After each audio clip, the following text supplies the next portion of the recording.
get started. Have a seat, that would be great, since we want as much time as possible for our speaker and for Q&A. For those of you who don't know me, my name is Ed Brocken-Brown, faculty member in Teaching, Learning, and Leadership, and it is my honor to introduce our guest for today. Like many senior scholars who are courted for campus lectures like today's, Dr. Cynthia Dillard has a litany of accomplishments and accolades that distinguish her as one of the best. There's the endowed professorship.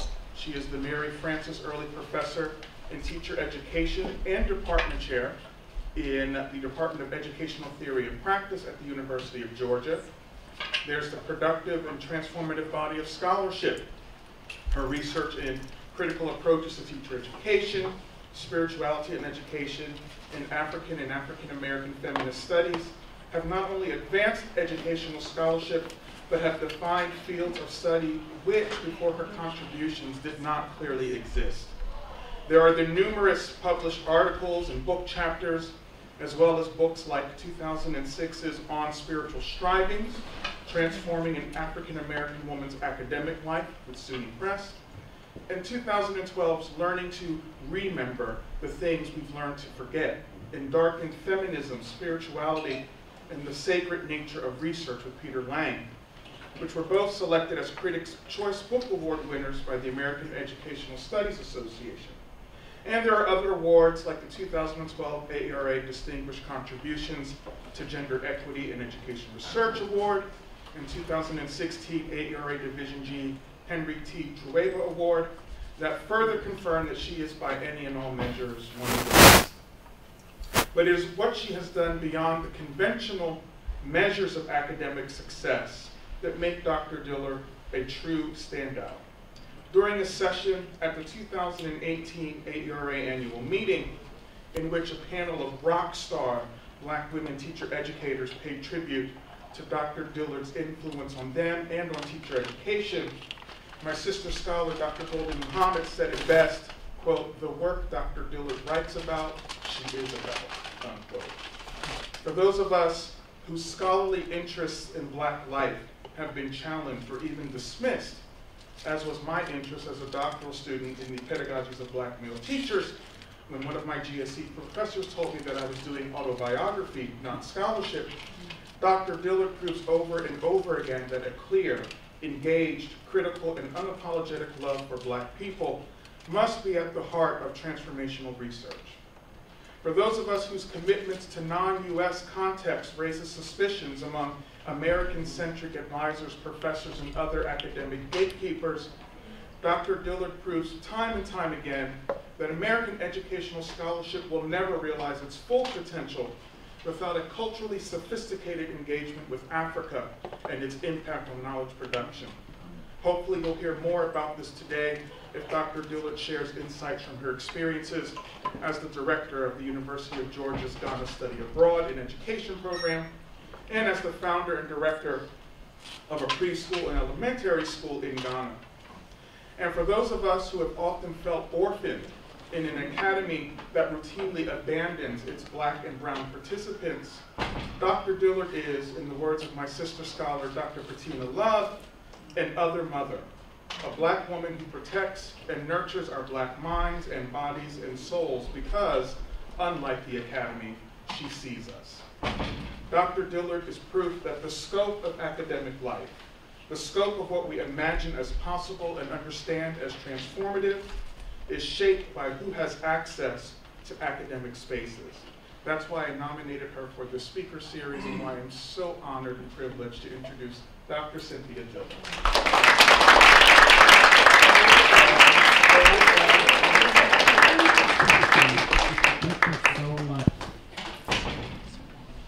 You know, it's funny, when I hear introductions like that, I always sort of get a little teary. Because I don't know about many of you in this room, but I work because I need to work. And if it helps, I'm grateful and happy. But this idea that it matters to people, what I do, it thrills me. So thank you for showing up, first of all. But more than that, for the invitation. So. I'm going to stay back here for a couple of reasons. One, there's a lovely fan over here. I'm sorry that you all don't have access to it, but I'm going to enjoy it for you. But I want to say, and I'm going to stick pretty close to a text today, so I want to stay, I want to first thank, oh, we've got a problem, hang on a second. Oops, there we go. Okay. So I want to give a big thank you, first of all, this morning to the creator of all things, who woke me because I still have work to do. To Dean Pam Grossman, Diana Johnson. Where is Diana? Is she here? Okay, first of all, you have a gem in Diana Johnson. She is amazing. We need clones of her everywhere. Ed, to you and others who were part of selecting me to come and give this talk. And I want to also thank all of you for taking time from your schedules to be here to listen to this talk as well. I think it gives us a chance to think a little bit about where we are, where we might go, informing more equitable and just contexts and possibilities for Black folks in this nation and in our schools, and frankly in our schools of education. I remember some years ago, it's probably 15 or 16 years ago now, hearing a talk by Derek Bell when he was still alive, where he talked about the need for truth-telling. He said truth-telling, that's with an N and an apostrophe, because there's a need to tell some truths that have not been heard, and so that's part of the work of this talk today. So I've prepared more of a story reflection rather than an empirical piece of work. My empirical work is out there. You're more than welcome to go and Google it and find it. But I want to tell you about something that I think is important for you to know about. So this is really more of a reflection. That, for me, is what is required right now. So the first slide here, in the title of the talk, "And We Shall Not Be Moved," that slide is, if you don't recognize it, it is Black Star Square in Accra, Ghana. Okay. You'll notice at the top there's the year that Ghana became a post-colonial country in 1957, and then the moniker, which I think is something that we're all working on, or at least we all ought to be thinking about, which is this notion of freedom and justice, whether we're here or whether we're there. So I'm going to start with this portion of the paper that talks about a moral discourse of Black personhood. And you notice that I have a woman on this slide because a lot of the work that I do is focused in the lives of women and in Black womanhood. So I want to start with a poem, part of a piece of Maya Angelou's poem. I'll just start. She heard the names, swirling ribbons in the winds of history: mammy, property, creature, ape, baboon, whore, hot tail, fang, it. She said, "But your description cannot fit your tongue, for I have a certain way of being in this world, and I shall not be moved."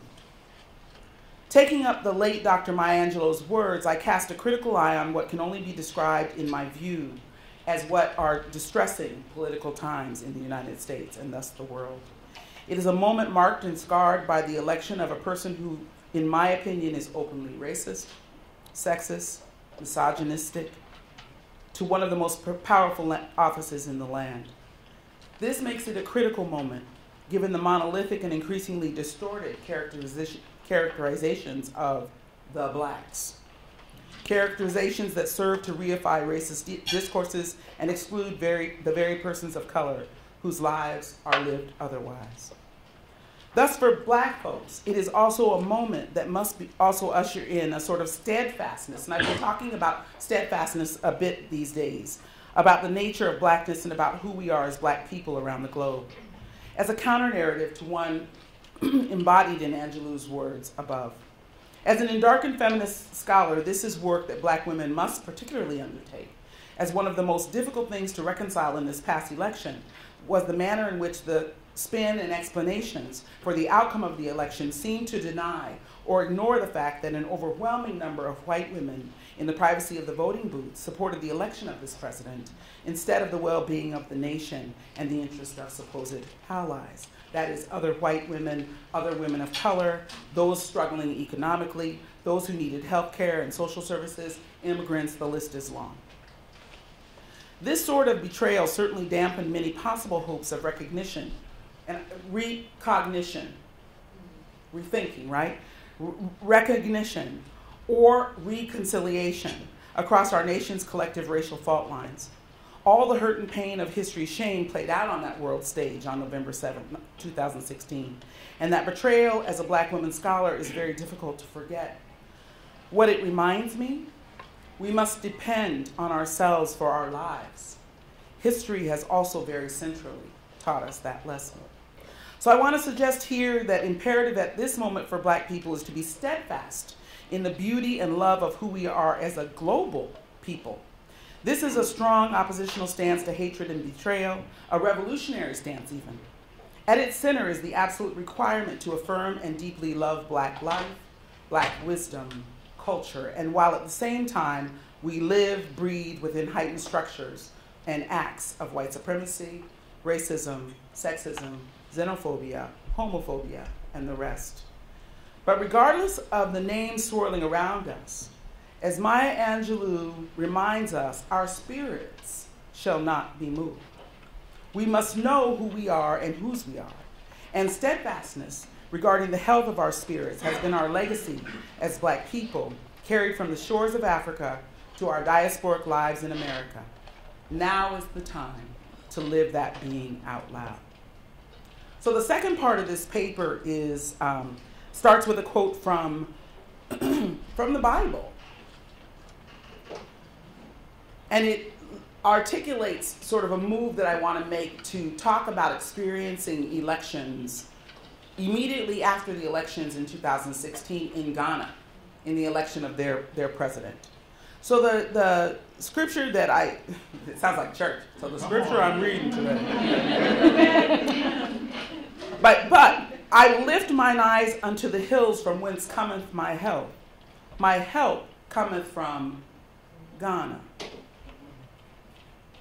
Blessedly, during the time of these election wounds, I spent the latter part in Ghana, West Africa, participating in and reflecting on an amazing study abroad experience with my university students.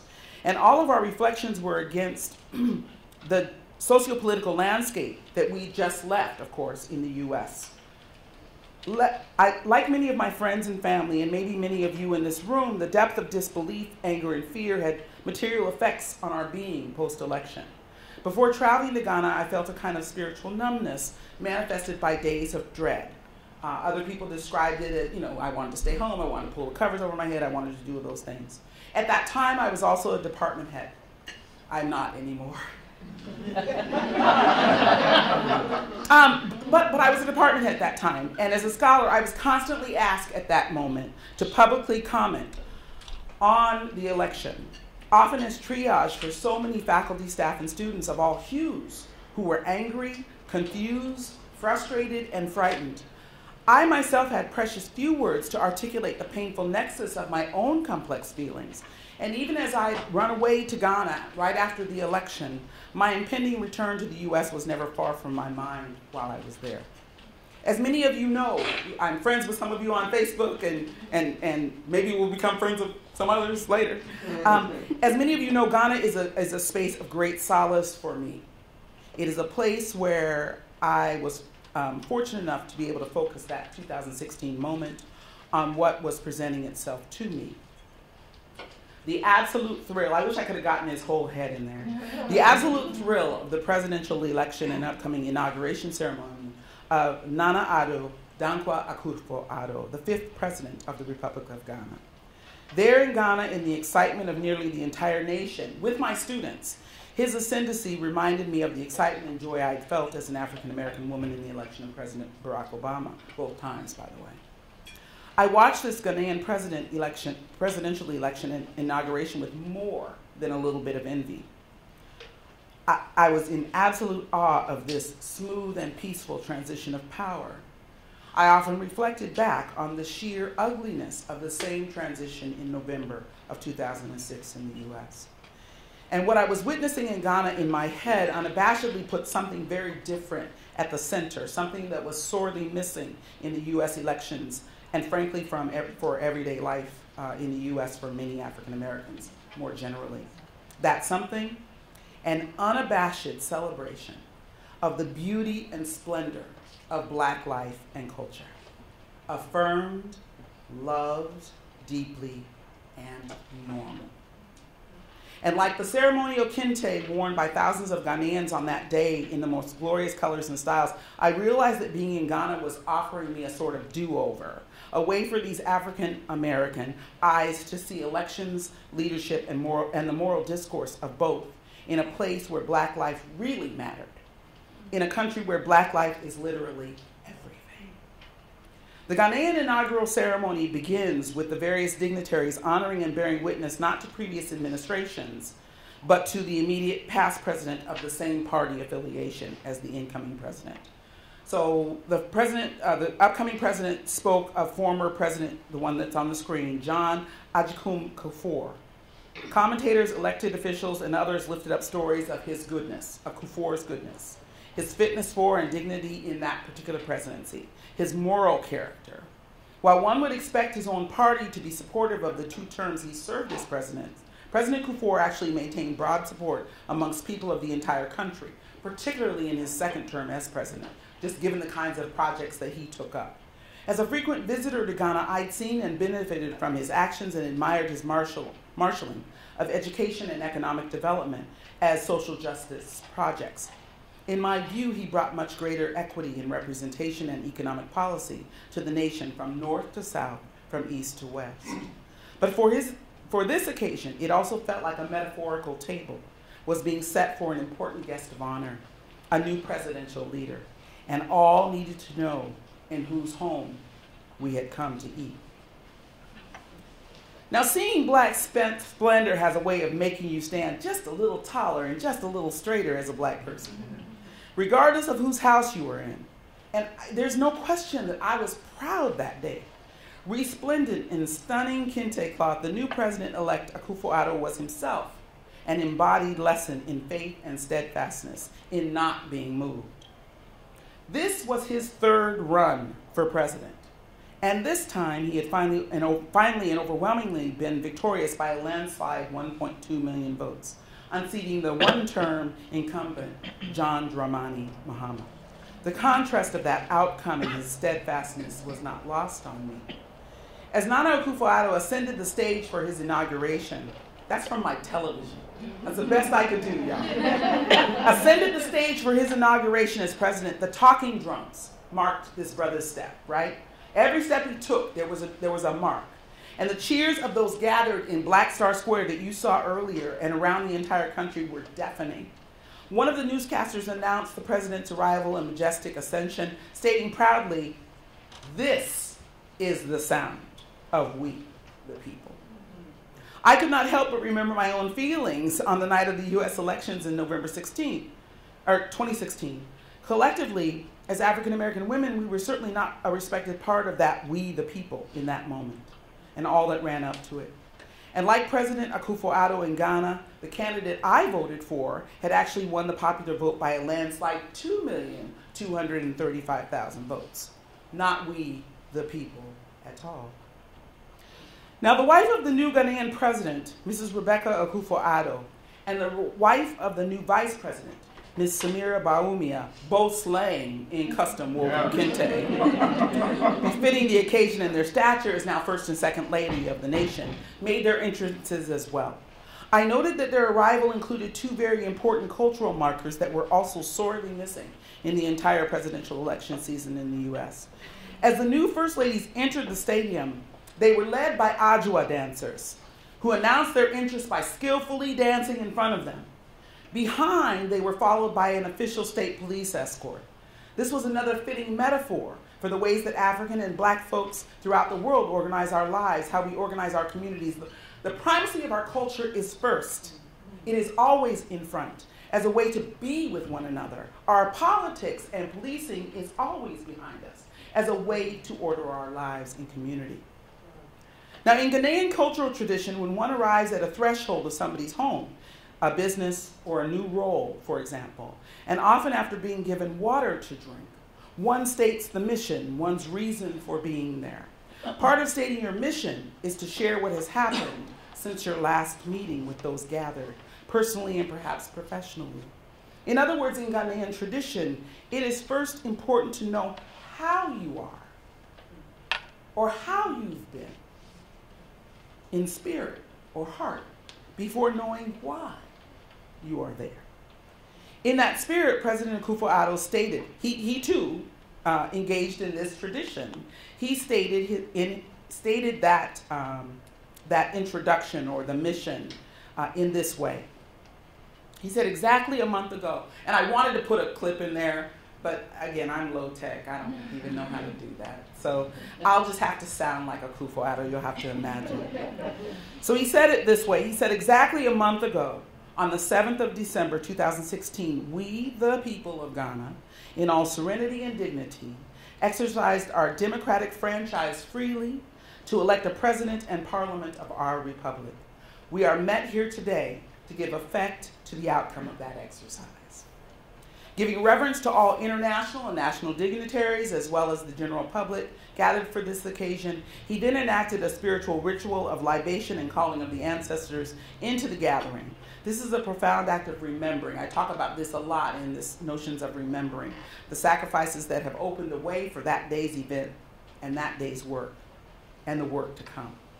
He said it this way, quote, "We have a proud heritage. We are the heirs of John Mensah Sarba, Joseph Casey Hayford." Now again, just think about, what do we know? As I'm calling these names, what do we know about these people? George Pa Grant, R.S. Blade, Joseph Boachwe Dankwa, Emmanuel Obechebi-Lamte, Kwame Nkrumah might be a familiar name to some folks, and others who taught us that fidelity to principle, courage, patience, resilience, and collective action do yield results. It is not for nothing that when our forebears established the Ghanaian nation, they chose freedom and justice, that was on that square earlier, as our motto. Our generation has come to give meaning to this motto. It was such a gift to hear President Akufo-Addo's words to his beloved Ghana. Like most other presidents, the rest of his speech laid out his agenda for the nation and the promises that he would make. But the latter part of his speech unleashed a river of tears for me, as I reflected on the great contrast we face as Africans in America, a contrast too often full of the hatred and fear of blackness that has become normalized in a very cruel way in the everyday news cycles and realities in the United States since the election of President Trump. The exuberance, excitement, and hopefulness of the Ghanaian people on that day did not await me in the U.S. Who I was in relation to my country was a reminder to me of W.E.B. Du Bois's words, an existential moment he must have felt so often in those years before he decided to renounce his citizenship in the U.S. and become a citizen of Ghana. Again, a little piece of history for some of you that didn't know that about Du Bois. As I face Africa, I ask myself, what is it between us that constitutes a tie that I can feel better than I can explain?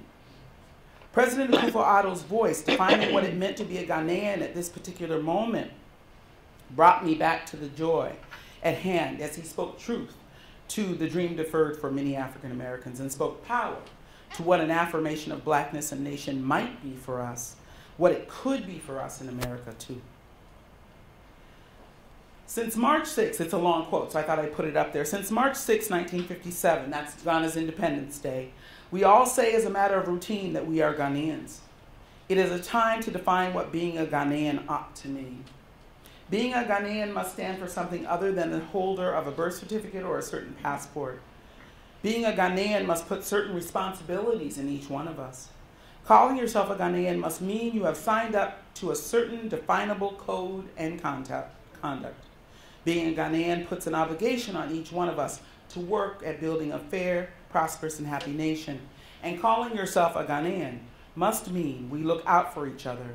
There should be no higher praise than to be able to say, I am a Ghanaian. God, I just get teared up thinking about it. Tears streaming down my face in a room occupied by me alone, I stood and applauded. But my applause was in recognition of the strong reverberation and echo in my spirit all the way in Ghana, not of national identity, but of what my parents, teachers, family, and community had required of me as a Black person in this country. It is what others right now in this moment are requiring of Black scholars and others who love us. Yes, he was speaking of Ghana, that beautiful nation that I've come to love dearly, but he was also speaking to the Pan-African collective, a message that included me and all other Black people flung into diaspora and living with some who too rarely have our best interests at heart. Maya Angelou's words joined my applause and tears on that day. She was a sister who was also transformed deeply by her time spent in Ghana. Her message was loud and clear, regardless of what we now faced in the United States of America. As Black people, we should not be moved. So I want to try to tie these things back to the US context, and I do that through the words of Dr. Martin Luther King for times like these.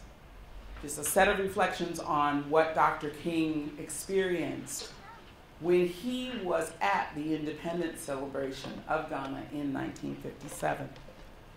And I want to start with a quote that says, "However far the stream flows, it never forgets its source." So in 1957, Dr. Martin Luther King Jr. delivered a sermon that, while not as well known as his I Have a Dream speech, has profoundly shaped my own life and work. It deserves much wider attention as a global message of the work of liberation, freedom, and justice, especially in these trying times. It also provides a useful framework for operationally taking up the work of steadfastness as a way to affirm Black life, wisdom, and culture in post-election times, to instructively read my experiences in Ghana. King's sermon was titled "The Birth of a New Nation" and was preached at the Dexter Avenue Baptist Church in Montgomery, Alabama on April 7, 1957. This was just weeks, just barely a month after Dr. King returned from bearing witness to the independence celebration in Ghana that ushered in post-colonial independence for the first country on the African continent. In this sermon, Dr. King dealt with the meaning of independence of Ghana from the domination and oppression of the British Empire and tied that liberation of Ghana to the need for liberation and freedom of people in America and indeed throughout the world. He literally set the stage for all of God's children around the world, seeking justice and equal opportunity for themselves, their children, and their children's children. In addition to chronicling the freedom struggle for people of color globally, Dr. King tells us of the life of Osajifo Dr. Kwame Nkrumah, the first president of the new Republic of Ghana. Dr. Nkrumah had deep commitments to enacting a Pan-African vision and came to the US in search of lessons that would be useful in his soon-to-be post-colonial country. And I learned this morning that he is a graduate of this place. Where are his monuments, y'all? Where are his monuments? He worked in Philadelphia as a bellhop also while pursuing his education at Lincoln, and returned to Ghana to do work, but also to spend years in prison for his political beliefs. Like the late Nelson Mandela, after his lengthy incarceration, Nkrumah was released and elected the first prime minister and then later the president of this new Republic of Ghana. In 1957, the old British regime passed and the new nation of Ghana was born. And all of this was instructed to Dr. King's vision and work of creating a society for Black people in America and others in America to achieve the justice denied, particularly since slavery, often articulated in his notion of creating a beloved community. From my view, there is a central and important theme that was the very reason for this sermon and for Dr. King's presence on that auspicious Independence Day in Ghana on March 6, 1957. Dr. King understood and felt deeply what Nkrumah had spoken in his inaugural speech. This is Nkrumah.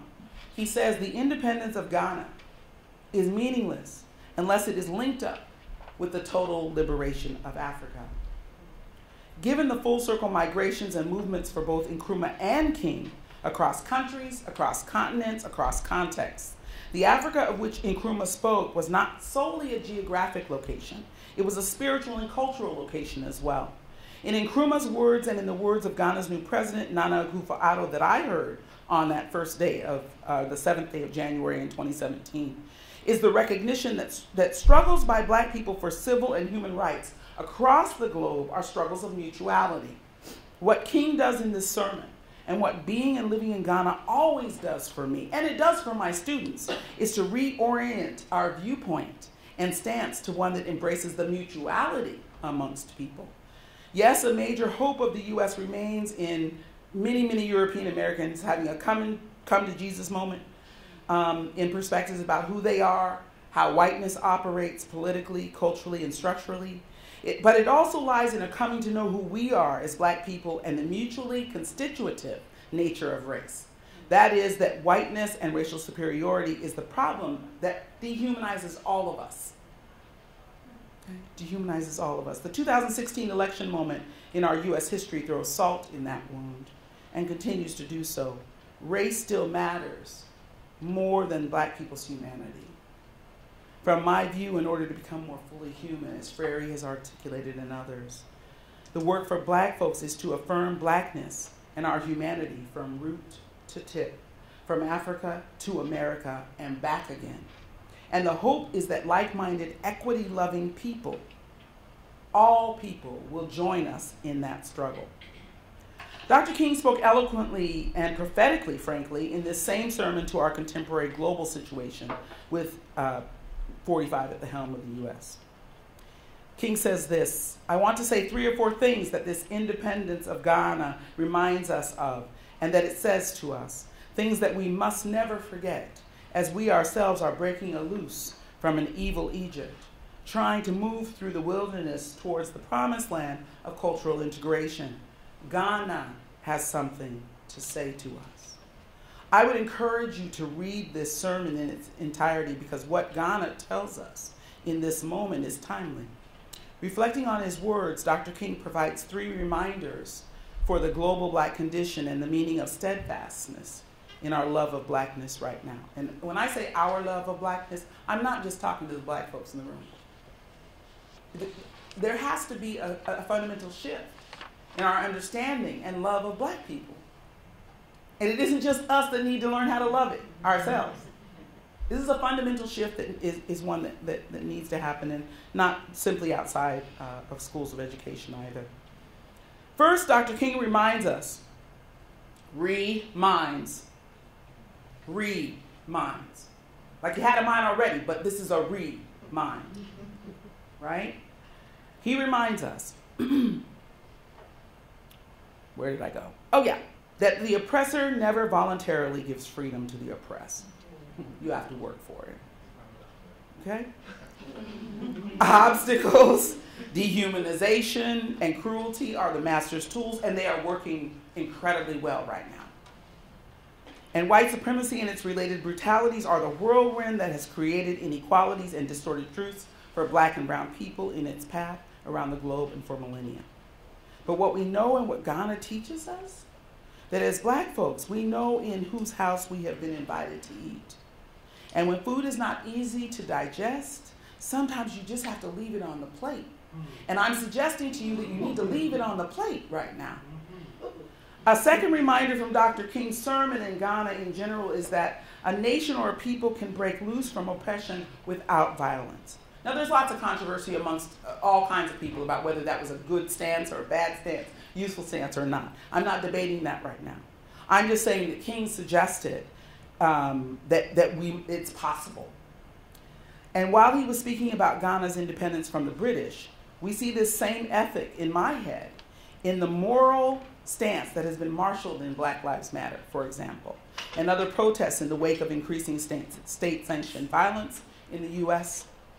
Even as protests against unfair policies and dehumanizing regimes are in direct response to the state's inequalities and brutalities based on race, gender, sexualities, nationalities, access to life.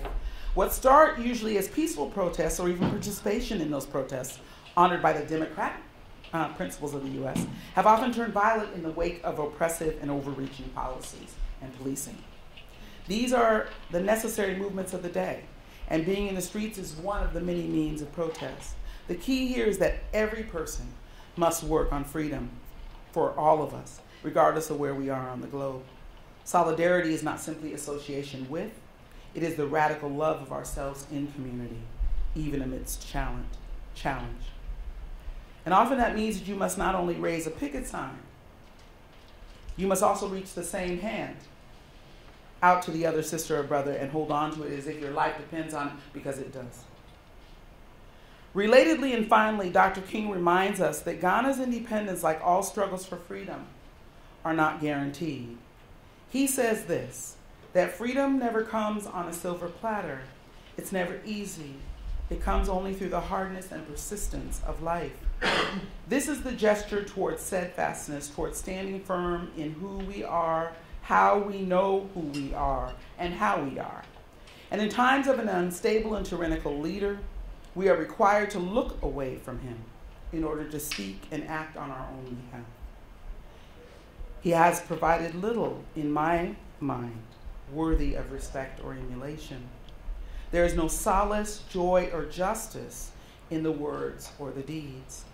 I think from my perspective that turning our eyes to a place from which so many Black diasporic folks, from Maya Angelou to W.E.B. Du Bois and Muhammad Ali and Malcolm X and Martin Luther King and so many others, the recent group, Boris Kodjoe and his crew, turning our eyes towards another place. Those folks have found solace, wisdom, and heritage knowledge during difficult times in this racial and racialized history by doing that.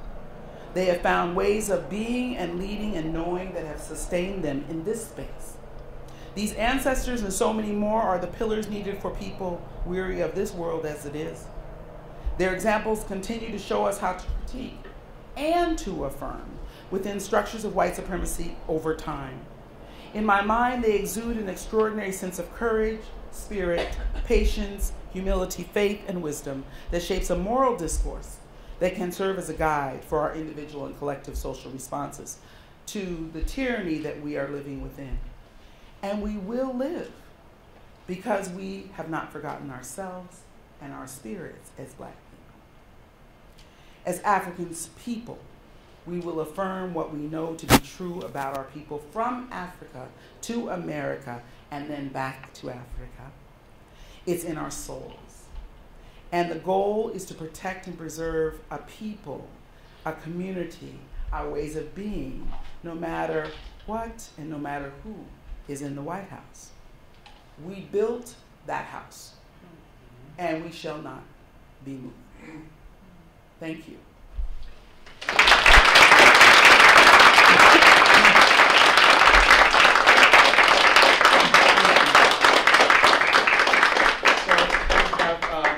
Plenty of time for Q&A.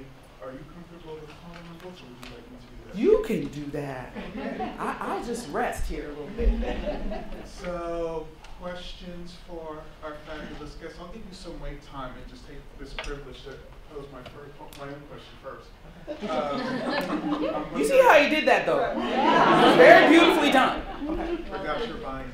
I'm wondering if you can say a bit more about the implications of thinking about the circular relationship between the U.S. and Ghana for U.S.-based educational scholars and practitioners. So what does that translate into for what we should be doing and thinking about education systems of school ed? Sure. So I told Dean Grossman this morning, I'm like, I'm not going to give a teacher ed talk today. And part of it is that I think when you stay in these fields long enough, you see the same thing come back round again. And so but what I also keep seeing is that we rarely take a look at what's underneath who teachers are, what's underneath what they know, what's underneath what they bring to the setting. And so that's been a career of mine. That's been the arc of the career. But I think that's part of the answer to your question. We have discourses up here that are lovely. They're discourses of culturally sustaining pedagogies, culturally relevant pedagogies, pedagogies that take into account who students are. But what we fail to do is to ask the questions about how teachers living in this particular culture would have ever come to understand those things. How do they get the knowledge to be able to culturally sustain an African American child if they've never had a conversation with one? So I think that's part of what the work in Ghana does. It reorients, for me, it has reoriented the conversation to not start the history of Black folks on this side of the water, but to instead start that history on the other side of the water. So if we look at Black knowledge, heritage knowledge, that is knowledge that was created on the continent of Africa, and the ways in which it is morphed and changed and could inform what we're doing with African American children, then that's possible. Then I think we've got a different conversation to have. But we start teacher education in a place that doesn't take into account. And I could say that about just about every group of people. But I happen to be Black. I actually happen to study Black people, so that's where I live. Okay? And I don't attempt to try to do the whole big, broad thing, because I think that's also a problem. We don't get to ever go deep. We only do this surface level. So. But we've got to somehow look at what teachers need to know prior to even stepping in a classroom, need to be prior to even stepping in the classroom, in order to be able to teach all children well. And I think one of the things that this does, we particularly structure the work, I particularly structure my work and this work that the students do, we structure it so that we make that explicit link between Ghana and the US. So it's not happenstance that I happen to draw on Dr. King's sermon. It's a sermon that my students also read who are going to Ghana. You need to know this. They don't know about Ghana's independence. They don't know. And that crosses all hues. They don't know because they weren't taught those histories. And so part of it is reorienting, it's not centering, reorienting the conversation to start the conversation at the level of knowledge. So we read an epistemic novel by Ayikwe Armah, who's a Ghanaian from Takoradi. It's called an epistemic novel. Y'all who are doctoral students in here, epistems, things that things that can move things, right? Things the nature of knowledge. How do we know what we know, what we know? So Armah writes this novel about a young sister named Lindella, who is a doctoral student. So it's a perfect one for my a doctoral student who decides she wants to explore how research was done prior to European invasions of the continent of Africa. There was a long research tradition long before folks came. How did we do research? And so the book lays out the ways in which Black people did research long before they had encounters with European Americans. That seems important. If we're talking about folks who are going to be studying Black kids in school, themselves Black people who are studying, that seems important. So I think for me, the work in Ghana is, and I would say in many places in the world, where we have children whose heritage knowledge comes from that place, something about not knowing them before they got here seems problematic. And that we ourselves, even as people who grew up in this country, do not know European history. And so there's a part of not knowing your own history as European Americans that's also problematic. Because there's stuff there that's useful and good. Also stuff that you need to sort of atone for or think about or wrestle with. But that's true of everybody's history, right? So I think that's part of what it does. It just helps us start at a different place. But those have to be carefully sort of curated. We talked about that, but carefully curated experiences, I think. When otherwise we come back and we reify the same. We should have helped them do, they need this. I'm going to buy them a ball or some school supplies. Versus the kind of substantive ways in which you can really think deeply about your own personhood by asking the question about what that place has to teach you versus what you think you might have to teach it. It moves around long before you got here. Anybody else? Questions? Ed's going to do it. We'll start here and then we'll go back. Okay. Thank you so much for your ask my question. I think it's just so refreshing to see knowledge presented in this way, in this space. I think we're very accustomed to seeing a typical kind of research talk, so I really appreciated your disruption of that norm. Sure. And I also appreciate the way that you are sort of centering the African continent and African experiences as affirming to Black life. But I'm also hearing you describe Africa as a source for not just intervention, right, or a site for intervention, but as its own sort of source of knowledge that we ought to be learning from. And so my question is really about that. You know, there's ways that the field of education only sees Africa as needing. Of course. And I love, especially books and supplies, of course. Exactly. A laptop, you know, whatever. Laptop? Wait a minute now. Well, but, you know, particularly since I know that you live in Ghana. I do.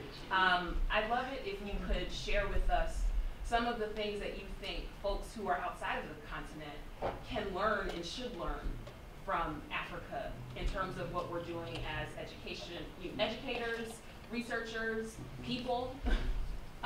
What is Africa teaching us? What should Africa teach us from the things that you've experienced? I'm not sure I can answer the should teach us. I can answer the has taught me, has taught my students. Sure. Okay. I think one of the things that the continent of Africa has taught me, and again, by extension, my students, because they have similar kinds of experiences, sometimes over time, is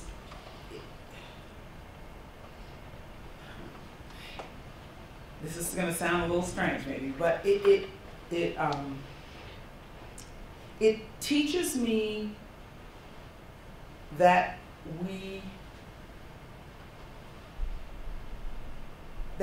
the African experience is one that's connected across all of these spaces. So from the continent to North America to South America to the diaspora in general. But it teaches me the way that we walk when we've not been displaced. And I don't know how to describe that other than there's a kind of freedom in the way that people in Ghana walk. And it doesn't matter whether they've been colonized by the British or not. There was still stuff going on. They were still Ghanaians all day, every day. They didn't leave their place. They stayed where they were. They stayed in their space. That is a profound lesson in the sense that it lets us know it's possible, right? That as Black people, I think sometimes we don't believe it's possible to walk unbroken. And so what it lets me know all the time is that it is possible. Not only possible, it is freaking gorgeous. And amazing to watch people who've never been displaced from homelands, never been displaced from home knowledges, never been displaced from kitchen table conversations, never been displaced from their own languages, never been displaced from their own cultural practices, never been displaced from their own foods, never been displaced from so many things. There's a kind of gift of that I think is really powerful, and it's powerful for my students. I think it teaches me also that it troubles my notions of teacher education in ways that I'm still not totally ready or able to talk about, because I have folks who teach, like they set up teacher education in the school that I run. These are folks who have never necessarily been inside of a teacher ed program. They are folks who live within the community of the people whom they're teaching. They have these deep and lovely ties to that community. And so it does, as a person who's not in my home community, and we talked a little bit about that earlier, it's something to watch a community that is still much like the community my mother and father talk about when they talk about schooling, their own schooling experiences in West Virginia in the South in the 1930s. And so I get to see that. I grew up in Seattle, so that wasn't my schooling experience. I spent years in Ohio. That wasn't the schooling experience I saw there in schools or in schools of education. So it was a bit, that is something that it teaches me. It teaches me about these traditions and my students about these traditions of research. Aikwe Armand, in that particular book that I was mentioning, talks about two and maybe more possible stances in research. And instead of sort of the qual-quant split, or he talks about the sharers and the keepers. And that African culture has always been about the sharers. It's always been about those, like, you only get knowledge to share it. I only exist in this space to share it. I only exist because you exist. Whereas a different model of research is about the takers. It's about what I can get from, what I can exploit, what I can learn from. So it just gave me language. It gives my students language to be able to talk about what it is they're seeing happening, and methodologies as well. I could go on. It teaches me parts of my history that I don't know and that I should have known. And my students too.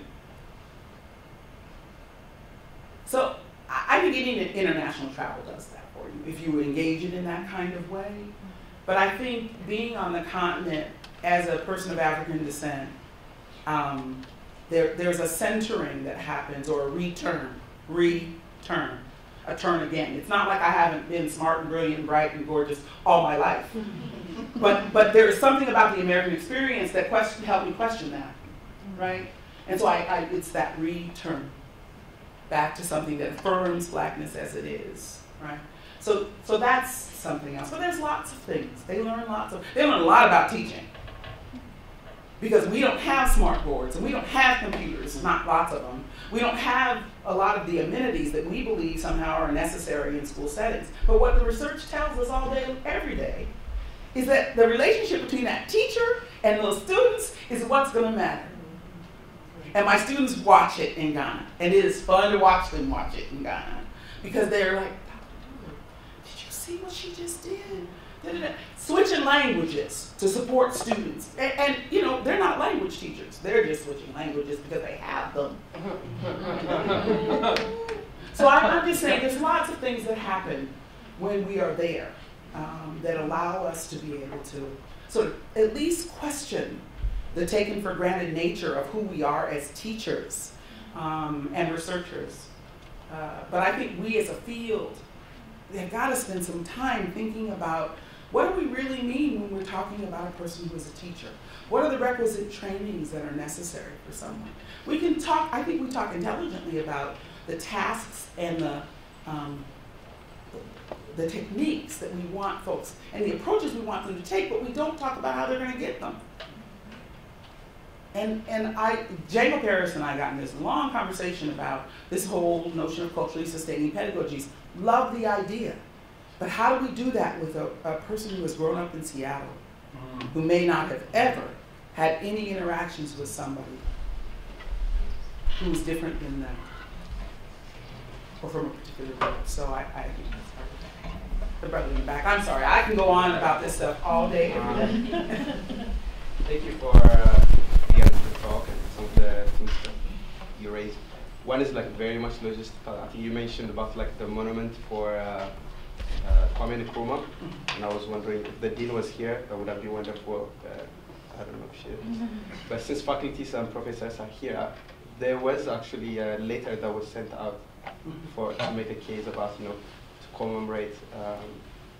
I was wondering if you could make the case, actually. There's no need. If I can make the case, just so people can listen, like. Why it's necessary? Yes, that's one. That's my question. I don't think there's a need for the question, but I think we should probably hear it. And then the second question is, I don't know how to phrase it. It's more. I was wondering. I'm Ethiopian, or I'm an international student, and I have been very much, fascinated, and also I've been a learner in terms of really learning about the African American the culture and the conversations around here. But my question is, in terms of, there's this conversation of like the Africa, like among the conversation here. And for example, like here, Ghana would make a really good case. There was a smooth transition in terms of the politics of the election that has happened. Absolutely. And some of the things that you have learned in those things.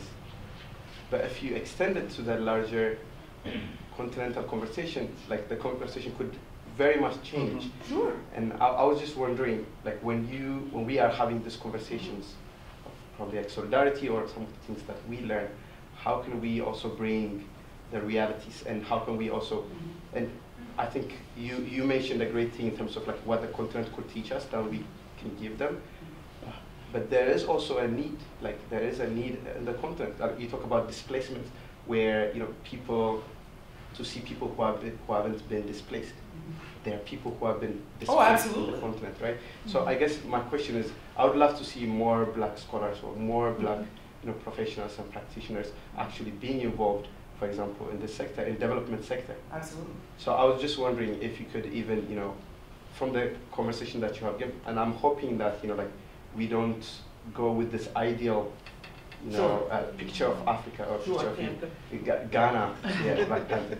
So two questions. The first one, very much logistics, and then the second one.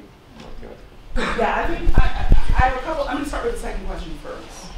I think that's the thornier of the questions. And part of the thorniness of that question has to do with the fact that many Black scholars from here, that is African American scholars, are not engaged in conversations on the continent.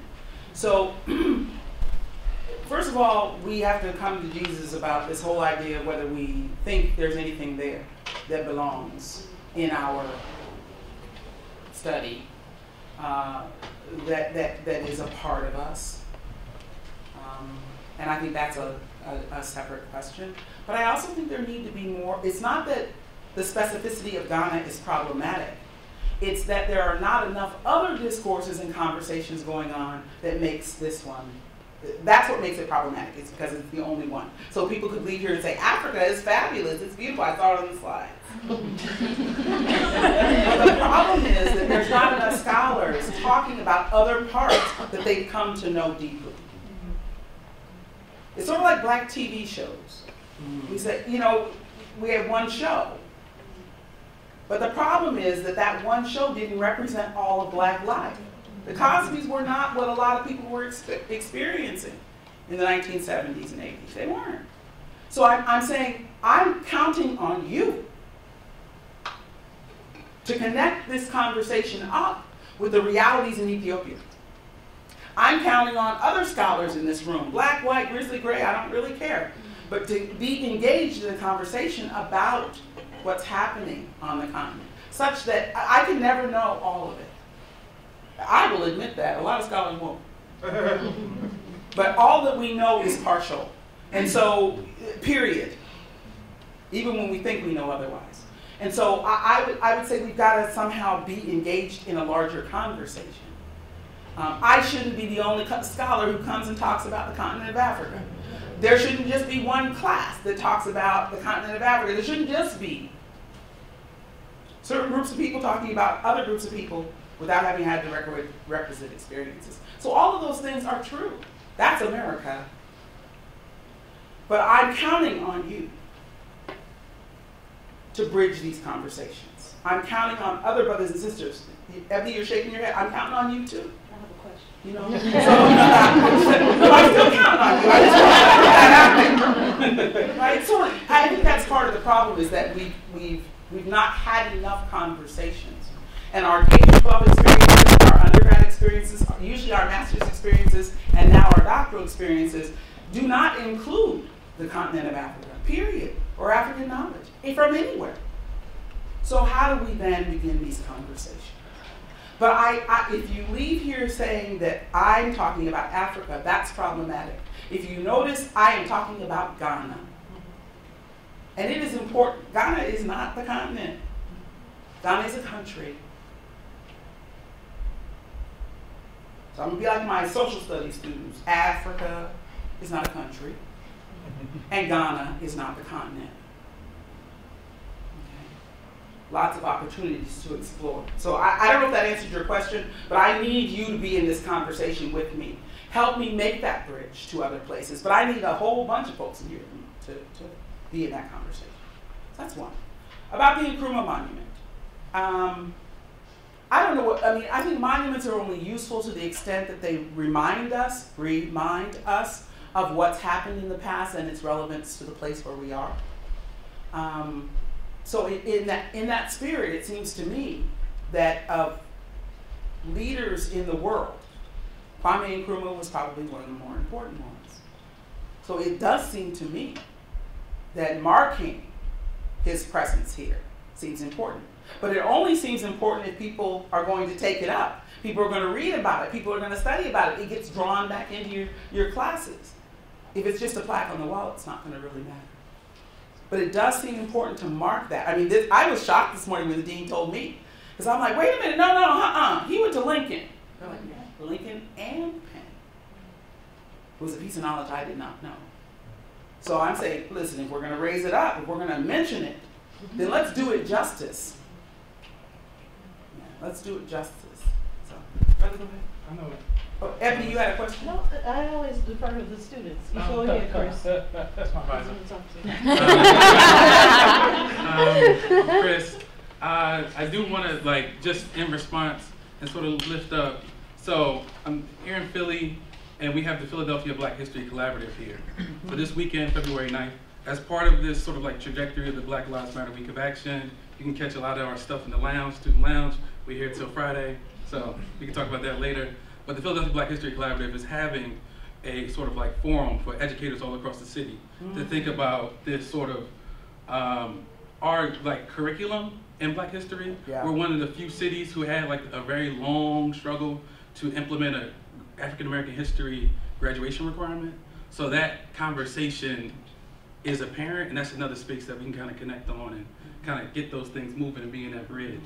But my question is particularly around ethics of engagement and thinking of sometimes I think the demographics of our teaching force, and particularly these goals around engagement, ethics, being responsive to culture and community. And sometimes I think we're at a point now where the invitation has always been out there, but I think even now more, we have a publicized invitation that folks need to learn, right, about how to engage. But after that moment, after that sort of initial engagement, that sort of self-reflexive work of thinking of how do I change my practice, how do I change behavior, that becomes a very sort of messy part for people who don't identify with the cultures in the community, but also people who have to have hope for that person to be able to come out on the other side, right? And I think about the struggle of those practices, of that reckoning, and how do we teach towards that, and the change of behaviors, and is it possible to be taught on some level? You're talking about teachers, right? Right, talk about teachers, and that community accountability strategy with teachers. But it seems that one of the things that would be important, at least part of the answer to the question, has to do with whether I feel responsible for that community, right? And I think for many, and again, this crosses race, for many who do not live within a particular community, the responsibility to that community sometimes wanes. So I think that's one thing that we have to think about. I think the other thing is, as a teacher educator, I think we've got to think about teacher education's part in that. What ways, I guess the question for me is, in what ways might we think more carefully and critically about what induction means, right? So we send teachers out, we do it at Georgia, we send them out, not really prepared, not as prepared as they need to be. But they could be okay if along the way, in those first 5 years, there would be spaces and opportunities for them to continue to develop as professionals. I saw it in Italy, beautiful. It was incredible to watch what they call an incubator. So a teacher finishes teacher education in Reggio Emilia. This is an early childhood setting. finishes education, and then they go into the incubator. And they're in the incubator they're working with teachers, they're in classrooms, but they're constantly in professional development, constantly learning in different classrooms, learning about different strategies, learning about the culture. So I think there's a part for teacher education to play in induction. But we also have to address the questions of what teachers are being asked to do today. And one thing we know is professional development only matters if you have time and space to be able to sort of implement it, think deeply about it, draw on theories that might inform it, and then to think about how you might engage with the students whose lives you know well. So all of that would suggest that there's a lot of work that has to be done on the ground before we even get to the place of teacher education. But it does seem to me that we've got a responsibility in that.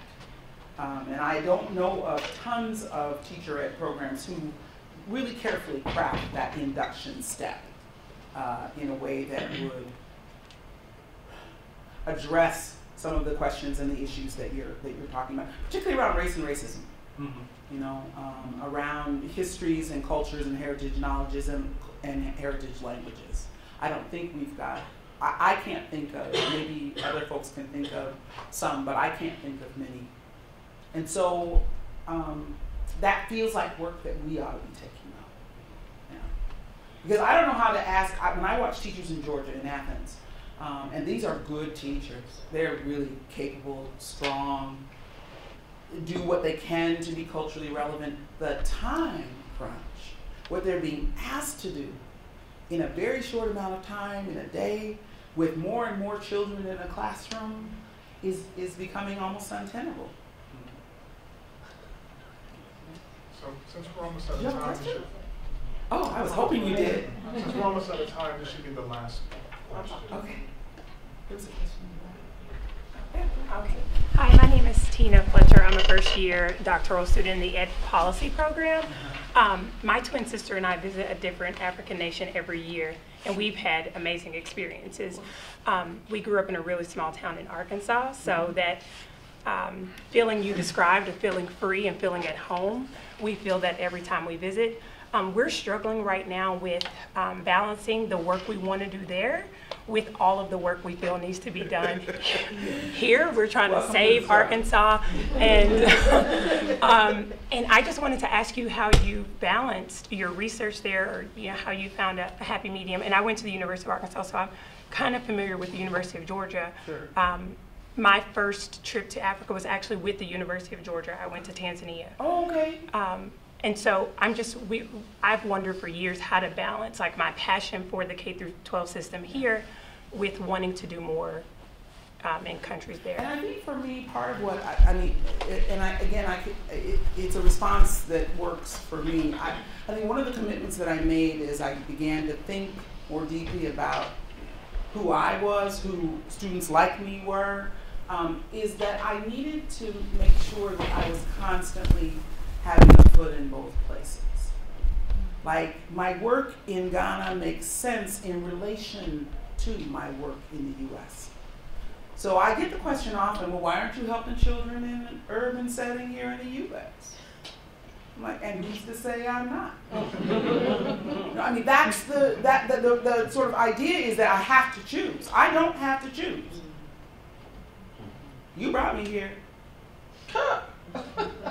So now I'm making some conscious choices about being in both of these places, because that's really the space that I live within. I understand how to work in the United States incredibly well. By virtue of education and lots of other experiences, I'm learning to work in Ghana still, learning how to work in that space. But I think I can't do one without the other. I can't think about my work in a school without thinking about teacher education on this side. I can't think about the work in the retreat center without thinking about the people from this side who need to be in that retreat center, thinking about that space. So I guess I would say I don't know how to answer the question of balance, but for me, they have to be connected experiences. I don't think I was accidentally dropped in this country. Accidentally. There is a purposeful reason for there to be African Americans. If we're looking spiritually, There's a reason we are here. Just like there's a reason that you showed up in this particular body. There's a reason why you're at this particular university. These are not happenstances. You're being prepared to do something. What is that something? And how do you figure out how to marshal that and make that work and somehow do something that's good and that heals as you heal. So that's really the bottom line for me. I don't know that I can ever, people ask me, are you going to retire to Ghana? I'm like, no. Now, am I going to spend more time in Ghana than here? Probably. But I'm not, I have family here. I have roots here. This is where I am. And I refuse to give that up because there's a whole lot of folks who didn't have the option, right? So somebody died so I could stand here today and talk to you. A bunch of folks died so I could do that. They died here. I need to be here and work. But I also started somewhere, and I'm honoring those ancestors too. And so figuring out what my connection is versus maybe it's the metaphor that I'm trying to sort of marshal, is this bridge versus, or this, thing of connection versus a balance. I don't know that I'm not very good at the balance. It's connection. The brother has a question. Go ahead. Oh, you saw it in my face. I did. I'm sorry. I'm a teacher. I'm so quickly. How's the process been about adopting your lens to realize the internal questions that they're dealing with and struggling as a country or a people? I spent a year in Ghana in the northern region in Tamale, near Tamale, and the intra-regional disparities. Yeah. And then the ethnic, sort of tensions, conflict, all those things are sort of I had to sort of deal, I think, more front with that than maybe folks who spent more time in the South. Sure. And so I'm wondering how you did, and I think this is kind of related to the ethic of engagement with another people and learning their shadows, and then you kind of also being able to, how does that kind of process? I think the quick answer for me is that I'm never under any illusion that I'm anything other than me. So part of what happens, I think, for a lot of folks who travel from outside of the continent back to the continent is that there's an illusion that you're going to become something other than yourself. And I'm under no illusion. I sit with those struggles. I don't necessarily solve them, but I sit with them. And I don't, the work for me is something that I will have to answer to. And so I don't worry so much about whether X group will like me, Y group will see me as a foreigner, B group will see me as something. That's not my concern. My concern is to work. My concern is to try to ask the question about what's needed in this place from the people who live that existence every day, and then try to respond in a way that makes sense for them, not for me. Because I certainly wouldn't have been building schools. It's way too much work.